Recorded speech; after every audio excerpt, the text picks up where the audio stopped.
The idea for this presentation occurred last year when a friend dropped a book off for me to read, a New York Times bestseller entitled The Road to Character by David Brooks.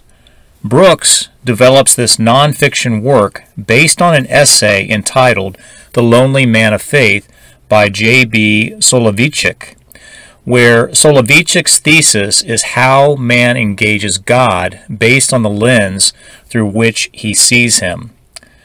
First, I want to briefly summarize the main thoughts from Soloveitchik's essay. After this short introduction, I've invited my good friend Tim Gillespie to fashion some pertinent questions that will drive our conversation in the second half of this talk. I put this disclaimer up for your benefit, but I also want to mention that throughout this talk I've tried to identify direct quotes from the author. However, in a few instances, his statements are shared directly based on their brevity and their grammatical strength. Brooks, in his book, draws on Soloveitchik's descriptors of man as Adam 1 and Adam 2. An Adam 1 personality is one that originates from the description of God's activities seen in the Genesis creation account, specifically Genesis chapter 1. In like manner, the Adam 2 personality is developed from the second account of creation of man, found in Genesis chapter 2. Brooks uses these descriptors to identify both positive and negative attributes in a few examples of historical figures that have made a positive impact on society. He differs from Soloveitchik in his assessment of what persona is the better of the two, Adam 1 or Adam 2. In his opinion, Adam 2 is the personality that has the inner character with a solid sense of right and wrong. Adam 2 wants connection, seeks love intimately, which moves him to sacrifice for the benefit of others. A person who not only wants to do good, but to be good. This is Adam 2. In contrast, Adam 1 is very career-oriented, transactional, wants to build, to create, to produce, and to discover. Not all bad attributes. However, Soloveitchik, on the other hand, in his descriptors of both Adams, sees that God has designed the attributes of both in order to become the image of Him. And this is where I'll start. I want to walk through Soloveitchik's view of these two personas in his essay, The Lonely Man of Faith. As background, I would suggest watching my short presentation entitled The Lens Through Which We See God, Elohim and Yahweh, a study from Genesis 1 and 2, found here. In this video, I describe four major differences between the creation accounts found in the first two chapters of Genesis, as described by Rabbi David Foreman. Foreman frames these discrepancies through the lens of two names of God, Elohim, mentioned only in Genesis 1, and Elohim Yahweh, mentioned only in Genesis chapter 2. Here, we see that in Genesis 1, the details are missing on how man was created, where in Genesis 2, God describes the process of him fashioned from dust, then life given infused through God's breath. Man and woman are created at the same time in the first account, where in the second account, Adam comes first, then Eve follows. Both accounts describe the relationship between man and woman differently. In Genesis 1, man's need from Eve is more utilitarian, to procreate and to have dominion over all things. Whereas you look at Genesis 2, that language, it's absent. Adam is mentioned needing Eve to fill the void of being alone, to be his ezer, or helpmate, his complement, which is much more relational language. Soloveitchik then goes on to describe Adam 1, noticing that he is never alone. He was created concurrently with Eve, so he never experiences that loneliness that is seen with Adam 2. Soloveitchik recognizes Adam 1 language in Psalm 8 and extends Adam 1's attributes to include God crowning him with glory and honor.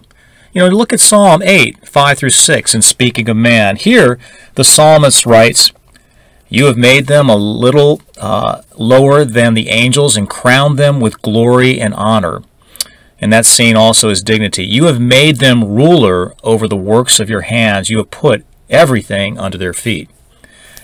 This passage speaks really to Adam 1. Here we see his dominance or dominion, but also we see this sense of honor.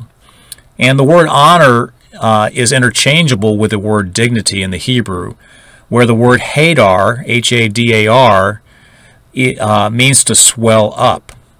Soloveitchik sees how dignity, or the technique of living in a way of impressing society, commanding respect, and really making one's presence felt, is a characteristic of Adam 1. Dignity does not require the attributes of inner character, but as Soloveitchik phrases it, really by the accomplishment of a surface personality. To express dignity, Adam 1 requires a community, which he's given immediately in the co-creation with Eve. With Eve, the relationship is one of mission. She is a work partner. God summoned them to act in unison, to act successfully. So Adam 2 arrives on the scene noticing immediately that he is alone. Soloveitchik sees that he obtains companionship through surrender and retreat. Surrender in that he had to give up a part of himself, his rib, to see the creation of his partner. He has a vested interest in the other human being. God, in his wisdom, sees that it is not good for Adam to be alone, not for the purposes seen in Genesis 1, procreation and dominion, but in existence and connection. The verb to be is an irregular verb, sometimes known as a copula. Where God states it is not good for man to be alone, the emphasis is on the state of his really to being or existing. The Hebrew root there, H-A-Y-A-H, intimates this root of existence.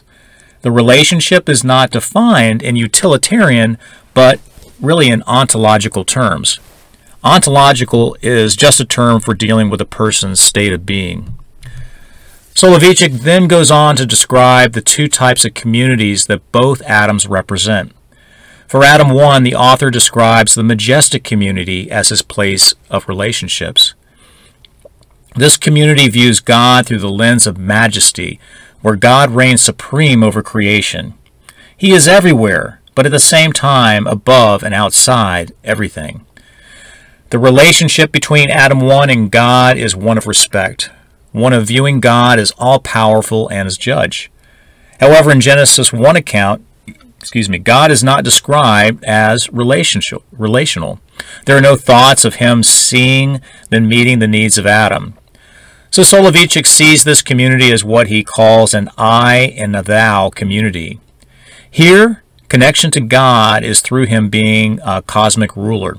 He describes Abraham having this sense of God while in Mesopotamia, where he was enmeshed in the starlit heavens. Yet Abraham desired more when God called him out of his land, to the point that the Creator spoke in terms of Yahweh, primarily in his interactions with him. Abraham only felt connected when he met God as father, as brother, and as friend. The majestic community, which also is described as religious community, sees the worship of the Creator to meet his needs. The other community, inhabited by Adam 2, is called the covenantal faith community. Soloveitchik describes relationships within this community as I and thou and he, where the he describes God, intimate in conversation and life with Adam 2. This community is one of joined relational experiences. Finally, the author states directly that God wants both communities to be pursued. He wants man to engage in the pursuit of majesty, dignity, as well as the redemptiveness or connectiveness in the covenantal faith community. Basically, God has sanctioned the merging of both Adams. As you follow this presentation, you might see Adam 2 as the better of both Adams in your judgment. However, the blend of man respecting God as powerful, as judge, as the provider of purpose is as important as man connecting with God through kindness, empathy, sacrifice, and deep relationship. lean too much towards Adam 2, and you have someone with a genuine, sincere connection, however, possibly a lack of respect for God as Lord and as omniscient. Lean the other way, and Adam 1 skews a person in being a soldier for God, getting caught up in doing and producing rather than connecting. In this state, God as Lord is prominent, however, connection with Him is challenging. So now I want to bring in Tim to further expound on this topic and how having this paradigm can identify our leanings toward God and towards others.